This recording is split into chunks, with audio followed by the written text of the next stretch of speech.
बयनिसिमबो फिन खेबसे खुलुमनायखौ जासिहरनाय थाबाय। रायजोफोरनि बे समाव आङो इन्टारेस्टिं आपडेट लानानै फिन खेबसे चेनेलाव फैफिनबावनाय जाबाय। जायफोरा इन्टारेस्ट मोनो नैबे भिडिअखौ नायलांनो हागोन। जोङो आगे पिछे सावरायबोबाय थाखानाय आपडेट्स आङो सुंद'यैनो लानानै फैदों। जायफोरा दासिमबो मावाखै बे खामानिखौ मावनानै लादो।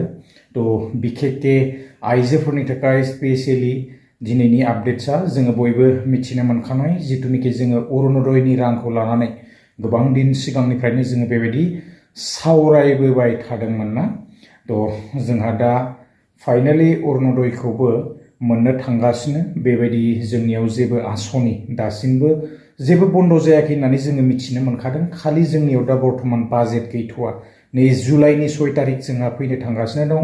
जुलाइनि 6 तारिखआव बेबायदिनो बाजेट जानो थांगोन आरो बाजेट जायोब्लानो जोङो गासैखौबो मोनफिनगोन। जोङो सिगाङावहाय बेबायदिनो 100 रांनि दालि सेनि संख्रि बायदिसिना मोनदोंमोन।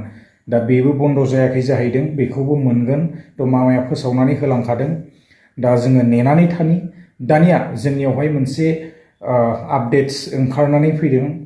दा जिथुनिखि अरुणोदयनि रां थ' बेबो हाबनो थांगासिनो दङ। आगष्टनि 1 तारिखआव जोङो मोनगोन होननानै मिथिनो मोन्दों।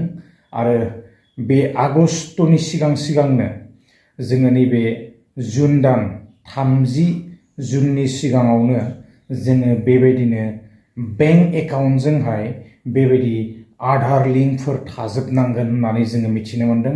आरो जोङो सिगाङावनो एकाउन्टफोर खुलिनायावनो जोङो बांसिनै बेबायदिनो आधारफोरखौ जोङो लिंक खालामनानै लाखादों बेंक एकाउन्टजोंहाय। दा गोबांफोरा खायफा सोरबा खालामाखैब्ला दा बेखौहाय आधार लिंकखौ खालामनानै लादो। आरो आजिखालि आधार लिंक गैयाब्ला माने DBT डाइरेक्ट बेनिफिटआ फान्ड ट्रेन्सफार बे जोंनियावहाय जानाय नङा, माने फैसाया हाबनाय नङा एकाउन्टआवहाय। नै साननैसो सिगाङावहाय जोंहा बेबायदिनो डाइरेक्ट बेनिफिट फान्ड ट्रेन्सफारनि गेजेरजों बेबायदिनो PM किसाननि रांखौहाय गोबांफोरानो मोनखादों जानांगौ, 2000 रां। थिग बेबायदिनो दा आरोबाव आवगोलनि बायदि आवगोलावहाय जेरै रांफोरा हाबबाय थादोंमोन बेबायदिनो दा आरोबाव फिन खेब बे एकाउन्टआवनो जेरावनाखि 9000 रां मोनदोंमोन ना, बे 9000 रां मोननाय बे एकाउन्टआवनो आरोबाव हाबफिननो थांगासिनो, लागु जानो थांगासिनो।